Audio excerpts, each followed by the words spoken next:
हमने तीनों एल्गोरिदम अच्छे से देखे, जो टाइम स्टैम्प थ्रू करते हैं, Lamport and then Richard Agrawal and makers.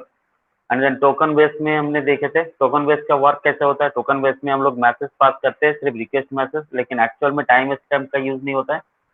उसमें एक टोकन हम लोग यूज करते हैं, जिसके पास वो टोकन रहेगा वो एग्जीक्यूट करता है। इस हिसाब से हम लोग म्यूचुअल एक्सक्लूशन के प्रोग्राम को या फिर म्यूचुअल एक्सक्लूशन क्रिटिकल सेक्शन को हम लोग एग्जीक्यूट करवाते हैं। तो उसमें हम लोग जनरलाइज एक टोकन बेस्ड एल्गोरिथम देखे थे। एंड लास्ट क्लास में हम लोगों ने टोकन बेस्ड एल्गोरिथम में सुजुकी कास्मी ब्रॉडकास्ट एल्गोरिथम देखे। ओके, उसमें कैसे वर्क हो रहा है आप लोगों ने देखे थे कि एक टोकन जो किसी एक के पास रहेगा और हम लोग क्या करते हैं उसमें मैसेज पास करके, उसमें से मेन हम लोगों ने दो इशू था उसमें। दो इशू क्या क्या था? पहला इशू था आपको जो आउटडेटेड रिक्वेस्ट है उसको डिस्कार्ड करना था। तो सबसे मेन इशू था आपको आउटडेटेड मैसेज जो है या फिर आउटडेटेड रिक्वेस्ट है उसको फाइंड आउट करना। उसके लिए कंडीशन देखे थे हम लोगों ने, कुछ कंडीशन भी था। एंड देन दूसरा उसका दिक्कत यह था कि जो बेस्ट आउटस्टैंडिंग रिक्वेस्ट है, बेस्ट रिक्वेस्ट, जिसको हमको क्रिटिकल सेक्शन देना है या फिर आप बोल सकते हो कि टोकन उसको प्रोवाइड करना है, वो भी हम लोगों ने देखे थे। उसके लिए भी कुछ डिटर्मिनेशन तरीका है, कैसे उसको फाइंड आउट करते, कैसे how to determine that outstanding message और आउटस्टैंडिंग रिक्वेस्ट, तो वो भी हमने देखे थे। और उसको सुजुकी काफी ब्रॉडकास्ट एल्गोरिथम थ्रू कर रहे थे। जब हम रिक्वेस्ट करते हैं तो सारे साइट को हम लोग रिक्वेस्ट भेजते हैं। सारे साइट को रिक्वेस्ट भेजना मतलब ये एक ब्रॉडकास्ट टाइप का मैसेज पासिंग कॉन्सेप्ट है, इसीलिए इसका नाम ही वही है, broadcast algorithm, Suzuki Qasmi broadcast algorithm. अभी जो हम लोग देखने जा रहे हैं टोकन बेस्ड एल्गोरिथम में, ये भी टोकन थ्रू वर्क करता है। इसमें भी कोई आपको टाइम स्टैम्प का यूज नहीं है, लेकिन ये थोड़ा सा अलग है। इसमें ब्रॉडकास्ट टाइप नहीं करेगा, ये सिलेक्टेड मैसेज करता है। और ये सिलेक्टेड वो भी कैसा सिलेक्टेड करता है, ये सबसे बड़ा इसका वही इशू है। सिलेक्टेड इन द सेंस ये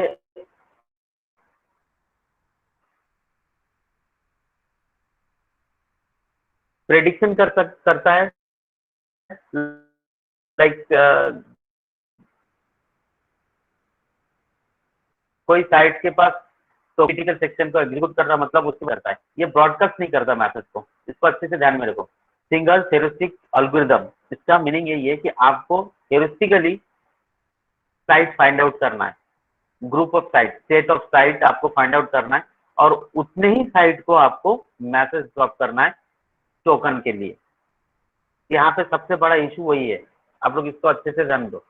दो चीज अलग अलग है, एक तो आपका ब्रॉडकास्ट एल्गोरिथम है, दूसरा आपका ये हेरिस्टिक एल्गोरिथम है। ब्रॉडकास्ट मतलब सुजुकी कास्मी ब्रॉडकास्ट एल्गोरिथम जिसमें हर एक साइट को आप मैसेज पास कर रहे होते, request message for token.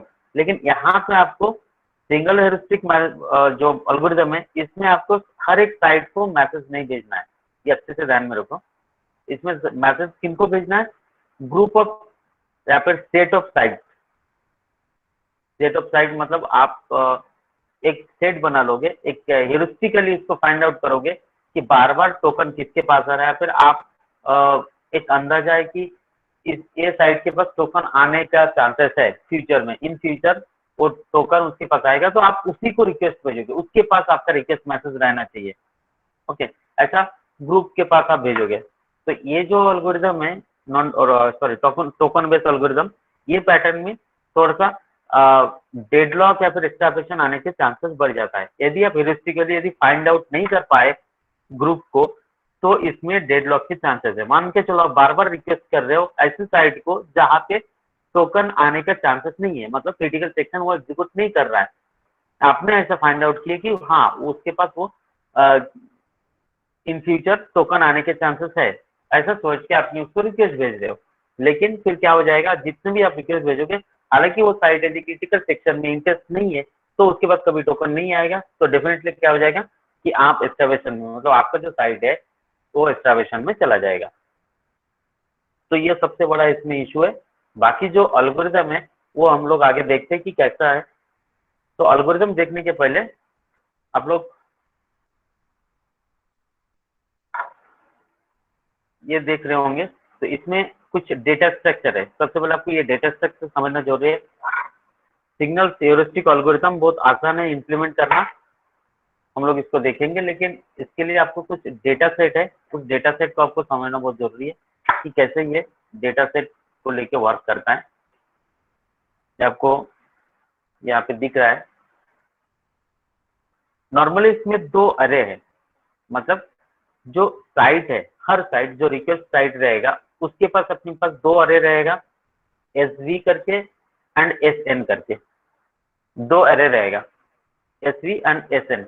S V का मतलब स्टेट, उसका जो कौन सा स्टेट है, करंट स्टेट क्या है, उसका स्टेट का इंफॉर्मेशन रहेगा एस वी अरे में। एंड देन एस एन अरे फॉर सीक्वेंस नंबर, कौन से सीक्वेंस का इसका रिक्वेस्ट है। तो ये 2 अरे हर साइट के पास अपने पास 2 अरे मेंटेन करेगा। ओके, इस चीज को अच्छे से याद रखो।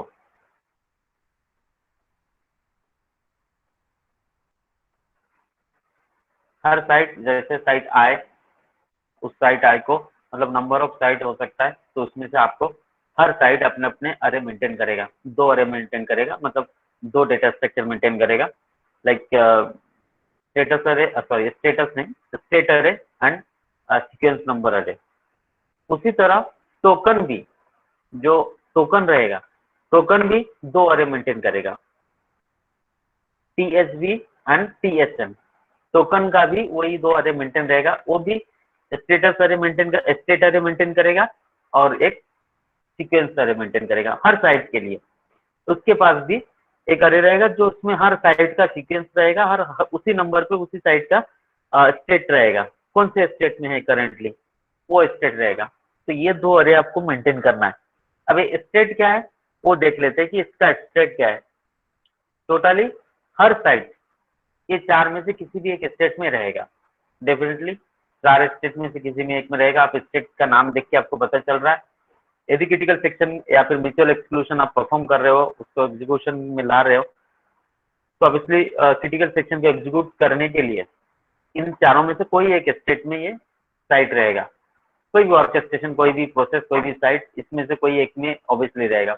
आइदर वो साइट रिक्वेस्टिंग मोड में रहेगा, आइदर वो साइट एग्जीक्यूशन मोड में रहेगा, और होल्डिंग द टोकन मोड में रहेगा।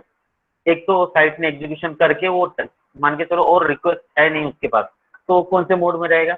यदि कोई रिक्वेस्ट उसके पास एडिशन में बचा नहीं है तो वो उस टोकन को होल्ड करके रखेगा, वो उसकी जवाबदारी है, उसकी जिम्मेदारी है कि पर्टिकुलर टोकन को वो होल्ड करके रखेगा, यदि क्रिटिकल सेक्शन आपका फ्री है तो।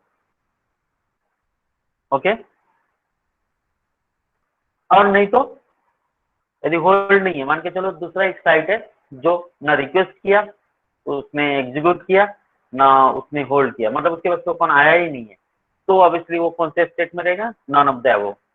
एन करके उसका साइट है, उसका एक देखो सिंबॉलिक रिप्रेजेंटेशन दिया हुआ है। R is for requesting the CS and E for executing the CS, H for holding the token and N for none of the above। इस टाइप के 4 इसमें पैटर्न दिया हुआ है या फिर 4 स्टेट दिया हुआ है। हर एक साइट को हम इस 4 स्टेट में गिनेंगे। एक डेटाबेस, एक डेटा स्ट्रक्चर आपको याद रखना है। ओके, तो अभी हम देखते हैं कि इनिशियली डेटा क्या रहेगा। इनिशियली वो जो अरे है, अरे में क्या चीज रहेगा वो हम लोग देख लेते हैं। बाद में फिर हम लोग नेक्स्ट इसमें देखेंगे कि एल्गोरिथम एग्जीक्यूट कैसे होता है, मतलब वो परफॉर्म कैसे होता है, रिक्वेस्टिंग क्रिटिकल सेक्शन और एग्जीक्यूटिंग क्रिटिकल सेक्शन और रिलीजिंग क्रिटिकल सेक्शन में किस किस टाइप से वो वर्क करता है। तो first of all we see initialisation of the following array. उसकी इनिशियलाइजेशन क्या रहेगा वो हम देख लेते हैं। फर्स्ट इनिशियलाइजेशन अरे का, अब इसने हम यहाँ पे साइट आई को लेके हमेशा बात करते हैं। मानते चलो साइट आई आपका रिक्वेस्ट भेजता है, तो उस पैटर्न में आई मतलब नंबर, कोई भी एक नंबर का अरे है, सॉरी एक नंबर का साइट है जो ये वर्क करता है, मतलब रिक्वेस्ट भेजता है क्रिटिकल सेक्शन को एंट्री के लिए। तो यदि आप साइट आई को कंसिडर करके चल रहे हो, तो फॉर एवरी साइट आई क्या चीज स्टार्टिंग में रहेगा, इनिशियलाइज क्या करेगा अरे में, वो अच्छे से समझो। देखो ये डेटा सेट आपको समझना बहुत जरूरी है। एक बार डेटा सेट समझ में आ गया तो आपको एल्गोरिथम समझना आसान जाएगा। तो डेटा सेट को समझते हैं। पहले स्टेट क्या रह सकता है, अच्छे से देखो। यदि आपके पास साइट आई है, ओके, और आई मतलब N to 1 to n number of site हो सकता है। हम यहाँ पे ऑब्वियसली डिस्ट्रीब्यूटेड सिस्टम की बात कर रहे हैं, तो डेफिनेटली नंबर ऑफ साइट रहेगा। तो सबसे पहले S P of I J position में, मतलब आप करेंटली जिस साइट में हो उसको छोड़ के बाकी जितने भी जे है, बाकी दूसरे जितने भी साइट है उसमें, मतलब उसके जो अरे है, आई के जो अरे है, साइट आई के अरे में आई के पोजीशन को छोड़ के बाकी जे के जितने भी पोजीशन है उस सारे पोजीशन में एन करके रखेगा।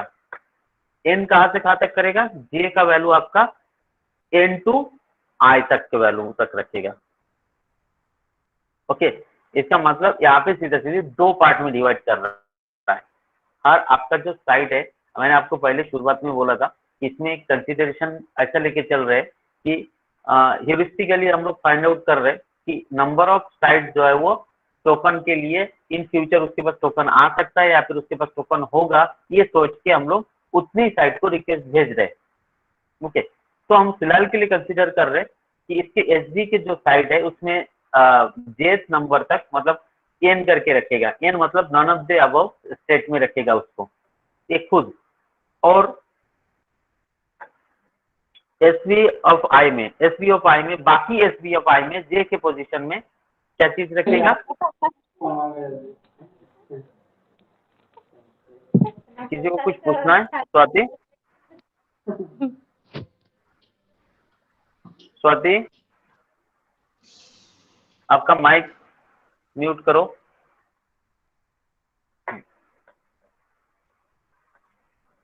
एसवी ऑफ आई के जो दूसरा पार्ट है, मतलब जो अरे है, अभी हम लोग जो स्टेट अरे फाइंड आउट बता रहे हैं, उसमें जो बाकी जे वाला वैल्यू है वो रिक्वेस्टिंग मोड में रहेगा। मतलब जितना रिक्वेस्ट मोड है उतने रिक्वेस्ट मोड कहाँ से कहाँ तक रहेगा, 1 से लेके i-1।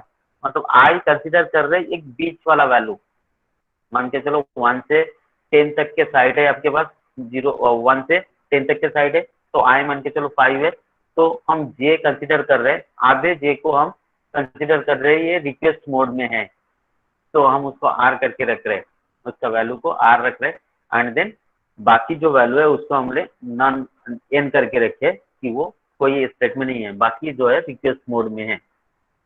एक सेटिंग करके रखें, एंड देन इनिशियलाइज इस टाइप से करके रखें। एंड देन एस एन का वैल्यू क्या रखें, अरे दूसरा जो अरे हमारे पास सीक्वेंस नंबर का, उसको जे को छोड़ के, मतलब आई के वैल्यू को छोड़ के बाकी सारे पोजीशन को हमने 0 करके रखे हैं। ओके, मतलब कंसीडर ऐसा हो रहा है कि उसने रिक्वेस्ट किया नहीं किया, मतलब उस non of the above state में है या फिर रिक्वेस्ट स्टेट में है, इन एनी स्टेट उसका जो सीक्वेंस नंबर है फॉर टाइम बिंग जे के वैल्यू के लिए 0 है। ओके, ये आप सोच के रखो, मतलब हम लोग एक वैल्यू इनिशियलाइज करके रख रहे हैं अदर साइट के लिए।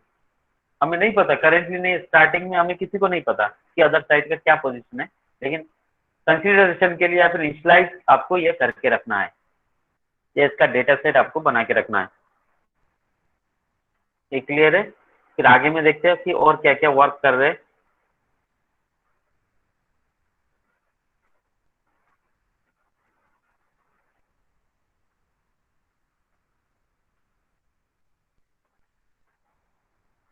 आज काफी कम लोग ज्वाइन हुए हैं। ओके,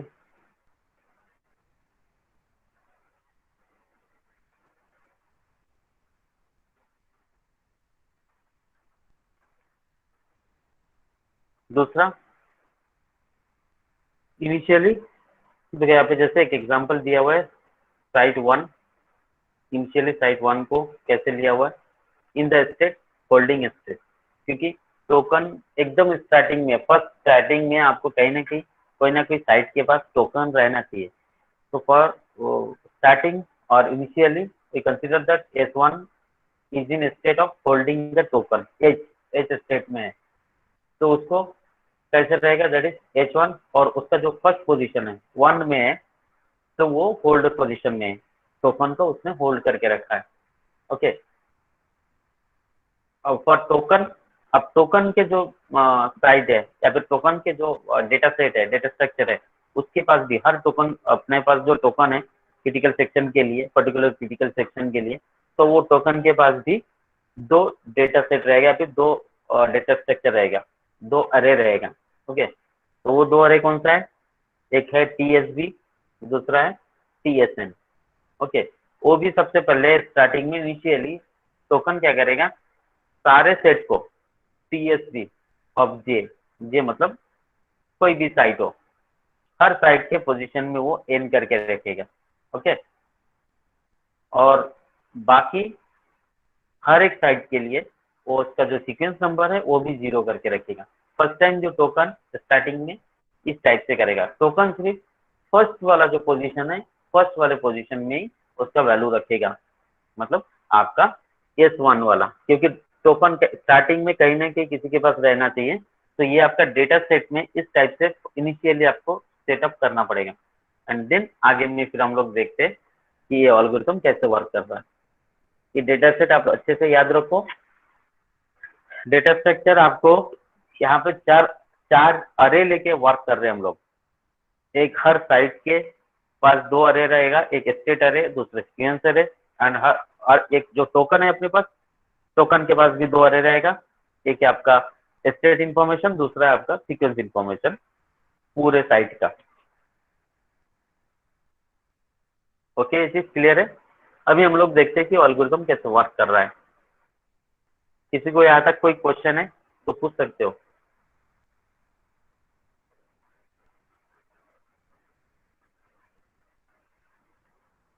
सिर्फ 17 लोग ज्वाइन हुए हैं। ओके, इसका एल्गोरिथम बहुत आसान है। दिखने में ऐसा है, बहुत सारा डेटा सेट को सेटिंग करना है, लेकिन एक्चुअल में देखा जाए तो इसका एल्गोरिथम बहुत आसान है। देखो, एक्चुअल में ये एल्गोरिथम वर्क जरूर करता है, लेकिन ऑब्वियसली मैं आपके जैसे स्टार्टिंग में बताया, ये ह्यूरिस्टिकली फाइंड आउट करता है कि ये पर्टिकुलर फलाना जो डेटा अपना साइट है, इसके पास इन फ्यूचर टोकन आ सकता है। यदि गलती से वो साइट के पास टोकन नहीं आया तो ऑब्वियसली आप एक्सट्रावेशन में जा सकते हो या फिर डेडलॉक कंडीशन आ सकता है। ये इसका सबसे बड़ा डिसएडवांटेज है। बाकी वर्कआउट के लिए बहुत आसान है, इजी से इसको आप वर्किंग में ला सकते हो, क्रिटिकल सेक्शन को आराम से मैनेज कर सकते हो। तो देखते हैं algorithm. First, requesting the critical section. और हर जो क्रिटिकल सेक्शन हम जब रिक्वेस्टिंग में देखते हैं तो उसमें दो पार्ट हमेशा रहता है। आप लोगों ने इसके पहले जितने भी एल्गोरिथम देखे, हर एल्गोरिथम में यही दो पार्ट रहता है। फर्स्ट कंडीशन, जो साइट रिक्वेस्ट कर रहा है वो क्या करता है, एंड देन जो रिक्वेस्ट मैसेज दूसरे साइट को मिलता है उसके बाद वो क्या करता है। ये दो दो सेटिंग जो है आपको हर साइट में कभी भी एग्जाम में यदि पूछा तो आपको ये ऑब्वियसली लिखना है। रिक्वेस्टिंग क्रिटिकल सेक्शन में आपको दो पार्ट हमेशा रहता है। जो साइट रिक्वेस्ट कर रहा है मैसेज, मतलब रिक्वेस्ट मैसेज भेज रहा है क्रिटिकल सेक्शन के लिए, और दूसरा पार्ट क्या रहेगा, जो अदर साइट है जिसको मैसेज रिसीव हुआ, रिक्वेस्ट मैसेज रिसीव हुआ। ओके, ऑब्वियसली हमें पता है कि यहाँ पे टोकन बेस्ड वर्क कर रहे हैं, तो जिसको रिक्वेस्ट रिसीव हुआ, तो जितने भी साइट है उसमें से किसी न किसी के पास टोकन रहेगा। तो वो टोकन रहने से वो क्या वर्क करेगा, टोकन नहीं रहने से क्या वर्क करेगा, वो यहाँ पे सारे आपको डिटेल में बताया गया है। तो एक एक पार्ट करके देखते हैं। सबसे पहले, इफ द रिक्वेस्टिंग साइट ऐसा है, जैसे हर बार की तरह साइट आए, रिक्वेस्ट कर रहा है, does not have the token, obviously token नहीं है तो ही वो रिक्वेस्ट भेज रहा है, then it take the following action. क्या क्या एक्शन करता है, it sets SV I, I जब पोजीशन है, खुद का जो सेट अरे है उसमें जो खुद के पोजीशन है, आई वाला नंबर का पोजीशन है, उसका वो चेंजेस करेगा, स्टेट आर करके रखेगा, मतलब रिक्वेस्टिंग मोड में रखा, उसका जो स्टेट है रिक्वेस्टिंग मोड में चला गया। देन दूसरा वो क्या करता है, it increment S1 S N of I, जो सीक्वेंस नंबर का उसका वैल्यू है उसको एक से इंक्रीमेंट करेगा। मतलब कभी कभार ऐसा होता है कि उसने रिक्वेस्ट भेजा था, इसके पहले क्रिटिकल सेक्शन एग्जीक्यूट हुआ, फिर रिटर्न आया, या फिर ऐसा भी हो सकता है उसने सेकेंड टाइम रिक्वेस्ट भेज रहा कि सेकेंड बार एग्जीक्यूशन करना है उसको क्रिटिकल सेक्शन को, तो वो उस हिसाब से अपना जो सीक्वेंस